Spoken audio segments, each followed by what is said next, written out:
Você está ouvindo o Papo Preto, um podcast produzido pelo Alma Preta em parceria com o UOL Doral, um projeto colaborativo do UOL com coletivos e veículos independentes.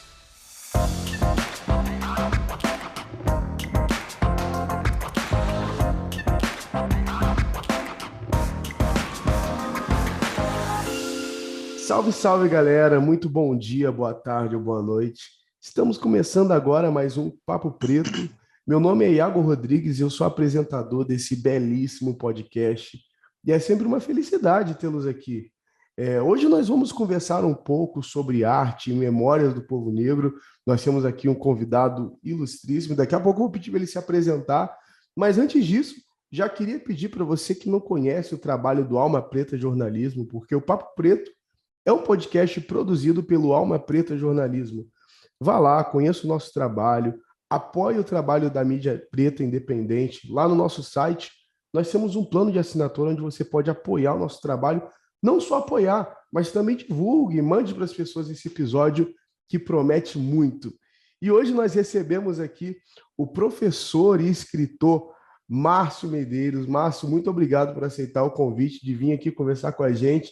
Se apresente um pouco aí para a galera. Bom, boa tarde, ou bom dia, boa noite a todas as pessoas que estiverem aqui nos assistindo, nos ouvindo. Meu nome é Mário Medeiros, eu sou professor da Universidade Estadual de Campinas, a Unicamp.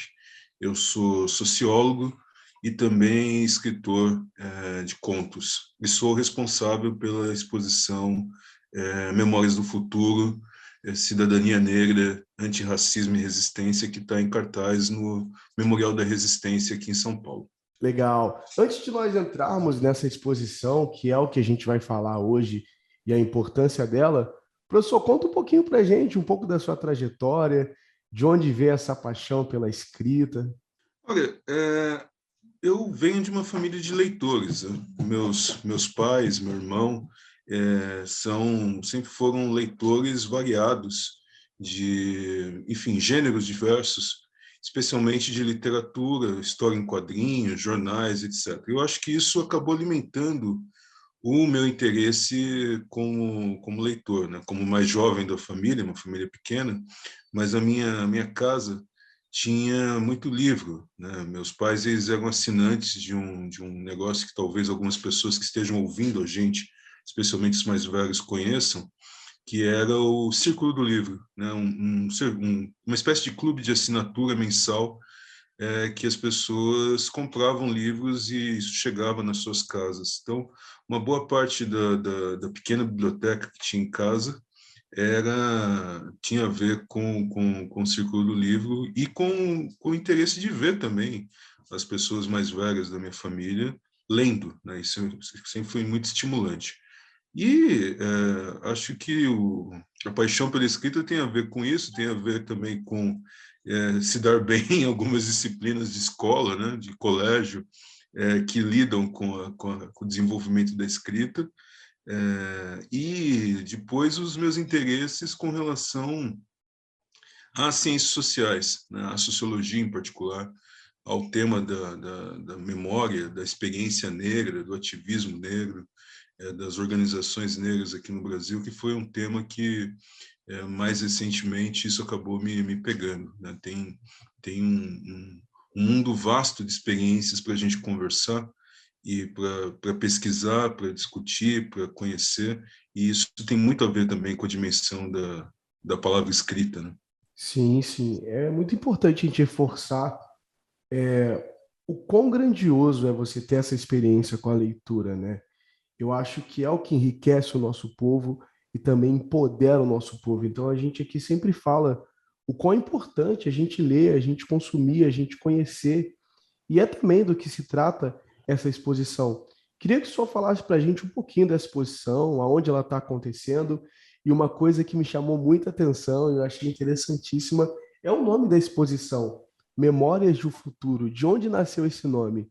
Eu acho que as três perguntas que você faz, elas têm a ver com essa anterior, e da sua afirmação de que é importante a gente falar sobre essa experiência da escrita, que se trata também de uma experiência intelectual, que geralmente é uma coisa que, pela história do racismo, não só no Brasil, mas em diferentes partes do mundo, a experiência da intelectualidade ou dos intelectuais negros e negras é sempre uma experiência negada. E essas formas de experiência, elas passam por diferentes maneiras, desde a oralidade, que é a transmissão de conhecimento, de histórias, através da palavra oral, da palavra falada, o que é algo muito importante, das expressões artísticas, das expressões corporais e também da escrita, não é?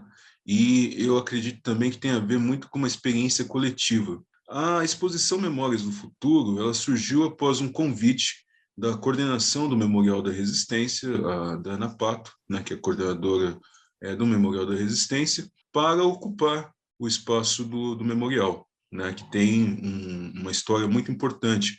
Ali era o espaço do antigo DEOPS, a Delegacia de Ordem Política e Social, que entre 1924 até 1983 funcionou como DEOPS, portanto, uma delegacia voltada para o que se dizia de combate a crimes políticos, né? E que serviu durante décadas, portanto, também como um órgão de repressão dos nossos diferentes momentos de autoritarismos e ditaduras. Pegou a ditadura do Estado Novo, por exemplo, entre 1937 e 1945, e pegou a ditadura civil-militar mais recente, entre 1964 e 1985. Então, é um espaço que tem uma importância na história da repressão, mas também da resistência, né? Ali passaram pessoas importantes, presas, muitas foram torturadas, várias foram assassinadas naquelas dependências ou por pessoas que trabalhavam ali. E depois aquele espaço ele foi ressignificado de diferentes maneiras ao longo após 1983, até que finalmente, nos anos 2000, ele tenha virado, por ação de pressão de grupos de familiares de ex-presos políticos, ou mesmo ex-presos políticos e pessoas que foram vítimas da ditadura civil-militar, ele tenha virado um espaço de um memorial em homenagem não só àqueles que resistiram à nossa mais recente ditadura civil-militar, mas também um memorial às lutas do povo, né, do povo brasileiro, das lutas por direitos praticadas por diferentes cidadãos e cidadãs nessa história de violências e autoritarismos. E aí o convite surgiu mais ou menos um pouco depois de algo que estava acontecendo em meio à pandemia, ainda a pandemia de Covid-19.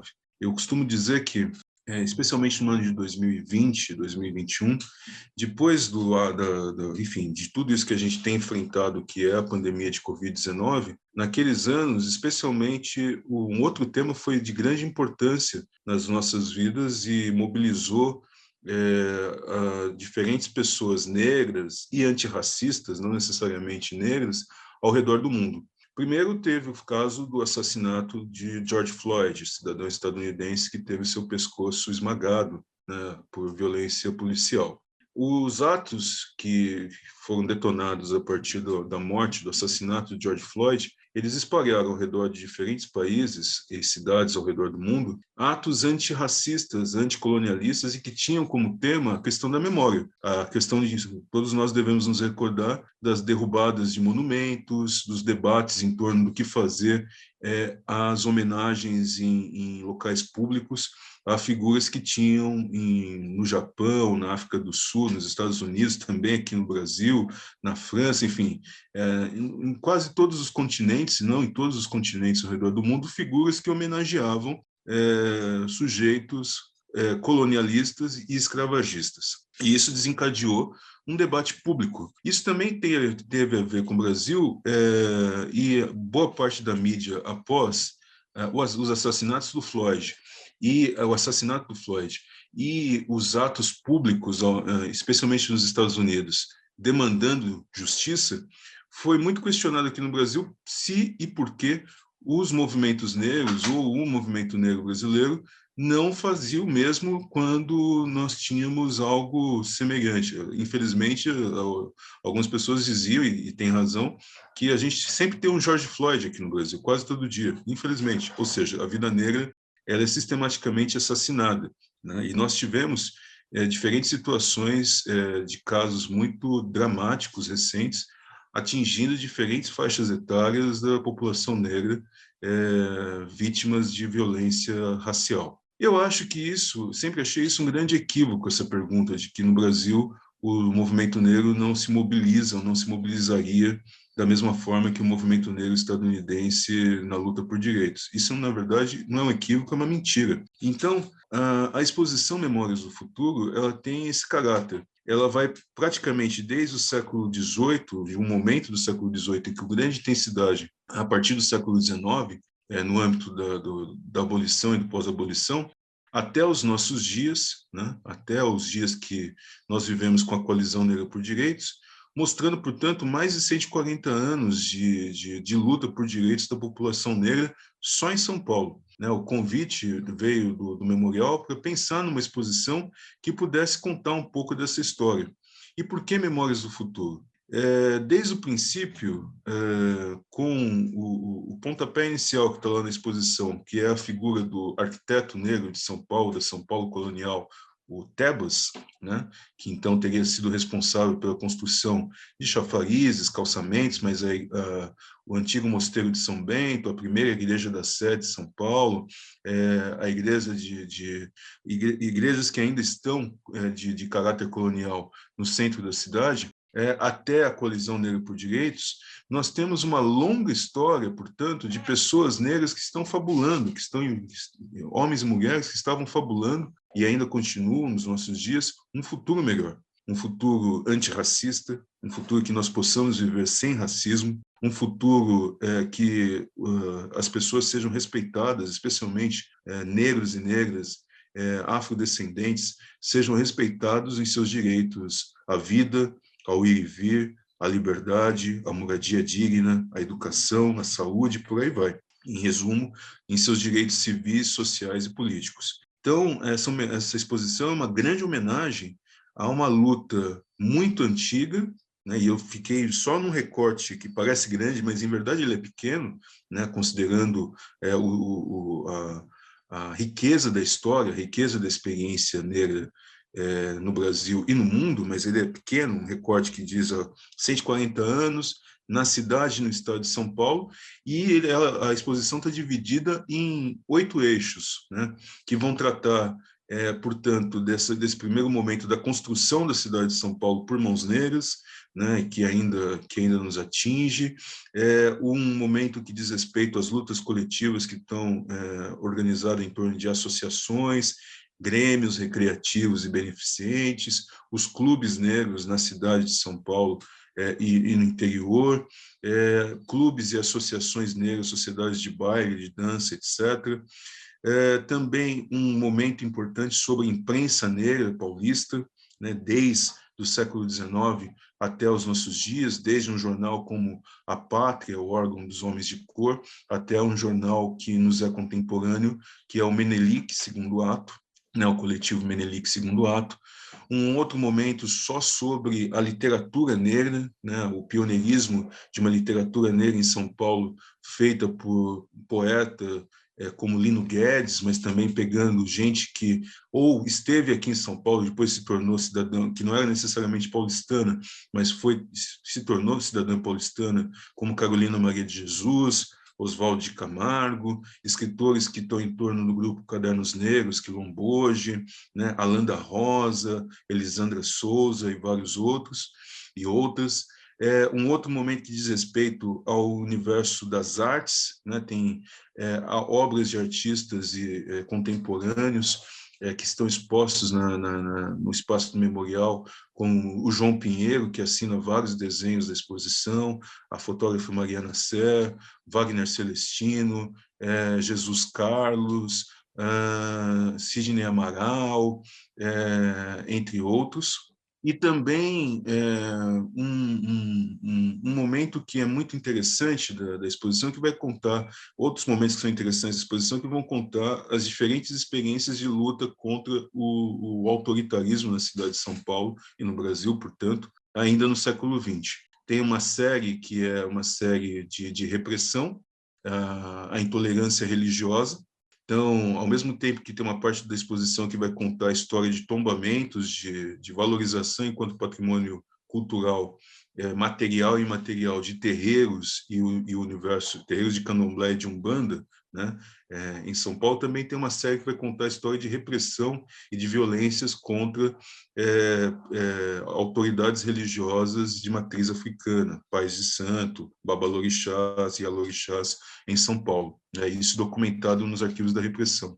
Também tem uma série que vai pegar os arquivos do DEOPS, né, e mostrar a prisão e resistência de pessoas negras importantes na luta contra a ditadura do Estado Novo ou da ditadura civil-militar. E aí tem prontuários como o de Carlos Marighella, como deputado negro em São Paulo, Helenira Rezende, uma importante dirigente da luta armada que foi assassinada na guerrilha do Araguaia, que também é paulistana, né, paulista, melhor dizendo, o prefeito Esmeraldo Tarquínio, que foi impedido de assumir como primeiro prefeito da cidade de Santos, eleito, empossado, foi impedido de ser empossado durante a ditadura civil-militar, né, tanto pela sua filiação política como pelo racismo, né? O caso do assassinato do operário Santo Dias, um homem negro, durante a ditadura civil-militar, que conta uma história importante da luta do novo sindicalismo, né, e do protagonismo das pessoas negras nesse novo sindicalismo, né? Também tem uma outra parte que também é importante destacar, que é uma homenagem às lutas de mulheres negras, né, que aparecem durante toda a exposição, mas uma parte mais dedicada à luta de mulheres negras, dos seus movimentos, das suas organizações, das suas pautas, das suas agendas, que é basicamente composta por uma documentação que veio do acervo do GLE10, Instituto da Mulher Negra, que hoje se encontra no arquivo Edgar Lowenroth, o AEL Unicamp. Então, a exposição ela tem a pretensão de dar conta, de mostrar partes dessa luta que eu repito, muito maior, muito mais antiga, mas que eu tentei fazer um recorte. Tem uma parte que também é interessante, que nós tentamos construir uma parte do memorial que é o mezanino, né, que a exposição está dividida em dois espaços do memorial, e esses espaços se conversam por meio do mezanino, onde nós fizemos uma passeata, né? Foi pensada uma passeata. E lá as pessoas vão entrar em contato com diferentes palavras de ordens, com tecidos que mostram fotografias de atos como da fundação do Movimento Negro Unificado, o MNU, né? Além disso, tem também um momento da exposição que nós pensamos como uma exposição para a ocupação da cidade de São Paulo pelas artes. Então, tem lá também fotografias e documentos do Ilu Obadmin, do Ilu Inan, não é? Desses grupos que estão sempre ocupando a cidade, defendendo, por meio das artes, a experiência negra, né? A velha guarda do samba paulista, tem uma série também dedicada a ela, né? Os antigos cordões carnavalescos, ainda na Barra Funda ou a caminho de Pirapora, contando a história, então, de grupos como Camisa Verde e Branco, Vai Vai, né? A escola de samba Lava Pés, né? A primeira escola de samba de São Paulo, e outras histórias, então, de ocupação do espaço público, que a festa também é um direito e a festa também é política, como uma forma de ocupar o espaço público com esses corpos, com essas histórias negras que a exposição apresenta. Nossa, é incrível ouvir tudo que está posto ali. E eu queria perguntar para você, professor, o quão é importante nós, pessoas negras, que durante muitos anos sofremos com esse apagamento histórico, e também das pessoas não negras, mas que se consideram antirracistas, e conhecer toda essa história. O quanto isso é importante para essas pessoas e para a gente.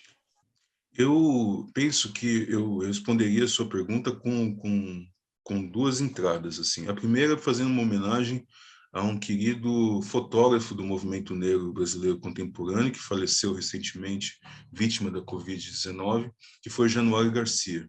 O Januário, ele dizia que é possível ter uma história do africano e dos africanos e seus descendentes sem o Brasil. Mas não é possível uma história do Brasil sem os africanos e os seus descendentes, que somos nós, os negros, né? E essa história, então, portanto, precisa ser contada. E a outra coisa é uma afirmação que muitas vezes nós fazemos, né, como pessoas preocupadas com a luta contra o racismo e também convocando pessoas não negras que são preocupadas na luta contra o racismo, que não basta você não ser racista, é importante que você seja antirracista e pratique o antirracismo. Nesse sentido, unindo essas duas frases, eu entendo que uma exposição como essa, e que tem esse título, e que tem essa preocupação com a memória, ela está trabalhando na luta antirracista, naquilo que é uma componente da luta antirracista, que é produzir conhecimento e difundir conhecimento. Talvez muitas pessoas que visitem o Memorial da Resistência, ali no Largo General Osório, na Santa Ifigênia, ao lado da Sala São Paulo, da Estação Júlio Prestes, é fácil de chegar pela Estação da Luz, pelo metrô Luz, na Linha Amarela, pela Estação da Luz ou pela Estação Júlio Prestes do trem. Muito fácil de chegar também por ônibus ali no centro de São Paulo. Talvez as pessoas não conheçam a história do próprio memorial, talvez essas pessoas não conheçam vários dos momentos que a exposição apresenta ali. Mas, ao visitar a exposição, eu acho que se cumpre um papel de difusão de conhecimento, não é? E isso faz parte da luta antirracista, né? É importante que a gente entenda que a memória, ela não é uma coisa que diz respeito ao passado, né? O passado, fazendo uma brincadeira, o passado já passou, entre aspas, né? Supostamente. Mas a memória e o passado, eles dizem respeito ao presente. Somos nós, aqui no tempo presente, que, tendo interesses variados, podemos visitar o passado, selecionar, discutir, questionar aquilo que ficou lá atrás, entender por que ficou lá atrás, entender por que algumas coisas são valorizadas e outras não, por que algumas histórias são silenciadas e outras não.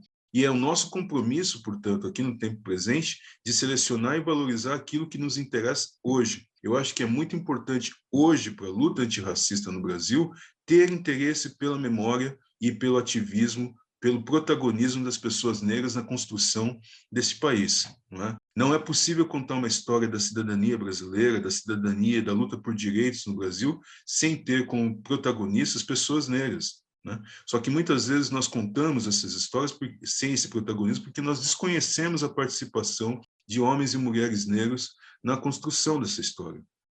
Então, a exposição ela tem um caráter muito voltado para a apresentação de histórias, de experiências coletivas de homens e mulheres negros, né, nesse arco que eu falei, para que a gente possa fazer alguma coisa sobre isso hoje, né, para poder utilizar isso hoje como ferramenta das nossas preocupações contra o racismo, das nossas atitudes contra o racismo no Brasil contemporâneo. E homenagear muita gente que já se foi, que veio antes de nós e que lutaram por nós também, por um futuro melhor, diferente de muitas vezes das experiências que eles tiveram ruins no passado. Sim, sim. E quando começou a exposição e vai até quando? A exposição foi aberta no dia 4 de junho, né, agora, de 2022, que foi um sábado, e ela fica aberta até maio de 2023, se eu salvo engano, até 8 de maio de 2023. A exposição, o Memorial da Resistência, ele fica aberto praticamente todos os dias, eu creio que ele só fecha às terças-feiras para manutenção. A exposição, a visita é gratuita, né, é um espaço público gratuito e que eu convido a todos e todas que o visitem. Fica no terceiro andar do Memorial da Resistência. É isso. O link vai estar aqui para você poder estar reservando, né, a sua visita. Eu vi que tem um link, vai estar aqui na descrição. E eu reforço tudo que o professor falou. É muito importante nós conhecermos a nossa história. Então, você que está nos ouvindo, se programe, você é daqui de São Paulo, para você estar indo visitar, levar a sua família, levar os seus filhos. Como a gente conversou no começo, é importante que nós saibamos a nossa história e levemos essa história também para os nossos filhos, para os nossos amigos e afins. Professor, queria muito agradecer a sua participação aqui. Antes de nós irmos, queria que o senhor deixasse suas redes sociais e aonde a gente pode acompanhar o seu trabalho também. Eu que agradeço. Eu queria só mencionar uma última coisa que eu me esqueci. No espaço de fora do Memorial da Resistência também tem uma parte da exposição, que é um painel de 21 metros, que foi construído pela artista Soberana Ziza. O painel ele é intitulado Fio da Memória. Essa pintura ela foi feita especialmente para a exposição Memórias do Futuro, e que conversa muito com o material que está lá dentro, e esse painel também ele foi feito inspirado por um documento do Gueledés, Instituto da Mulher Negra. As minhas redes sociais, meu e-mail é mariomed@unicamp.br. O Med é do meu sobrenome, Medeiros, então mariomed@unicamp.br. E no Instagram pode me achar por Mário A.M. Silva, tudo junto. Mário A.M. Silva. Tá ótimo. As redes do professor também vai estar aqui embaixo, junto com o e-mail, para você fazer o seu contato também. Muito obrigado, você que chegou até aqui. Acompanhe o professor nas redes sociais. Siga também o Alma Preta. Apoie o trabalho da mídia independente. As minhas redes sociais é iago.rodrigues. Em qualquer lugar você pode encontrar. E apoie o nosso trabalho. Mais uma vez, obrigado, professor. E obrigado você que chegou até aqui. Até o próximo Papo Preto. Valeu. Muito obrigado. Você ouviu o Papo Preto, um podcast produzido pelo Alma Preta em parceria com o UOL Plural, um projeto colaborativo entre o UOL e coletivos e veículos independentes.